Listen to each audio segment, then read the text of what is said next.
ఒక simple technique ని practice చేద్దాం to reduce blood sugar spike. ఈ ఒక్క టెక్నిక్ ని ఆఫ్టర్ మీల్ 10 minutes ప్రాక్టీస్ చేసుకుంటే బ్లడ్ షుగర్ స్పైక్ అవ్వకుండా తగ్గించుకోవడానికి బాగా హెల్ప్ అవుతుంది. ఓకేనా? సో ఎవరైనా pre diabetic conditions or cardiovascular problems ఉన్న వాళ్ళు తప్పకుండా ప్రాక్టీస్ చేయాలి. ఫీట్ ఫ్లాట్ గా ఉంచాలి, కంఫర్టబుల్ గా చైర్ లో కూర్చోవాలి, అండ్ మజిల్స్ అన్ని రిలాక్స్డ్ గా ఉంచాలి. స్లోగా raise your heels up as high as possible. ఎంత వీలైతే అంత రేజ్ చేయాలి. ఫ్రంట్ ఫీట్ ఫ్లాట్ గా ఉంటుంది ఫ్లోర్ మీద. Okay, and release. Raise the heels up and release.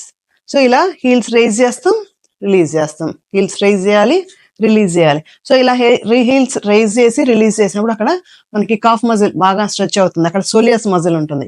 So అవి యాక్టివేట్ అవుతాయి. సో అప్పుడు యాక్టివేట్ అయినప్పుడు మంచిగా ఎనర్జీ ఎక్కువ యూటిలైజ్ అవుతుంది. సో ఎనర్జీ యూటిలైజ్ అయినప్పుడు అది బ్లడ్ షుగర్ లెవెల్స్ స్పైక్ అవ్వకుండా అది అబ్జర్వ్ చేసుకుంటున్నారు, అది తీసుకుంటుంది ఆ ఎనర్జీని. ఓకే, దానివల్ల మనకి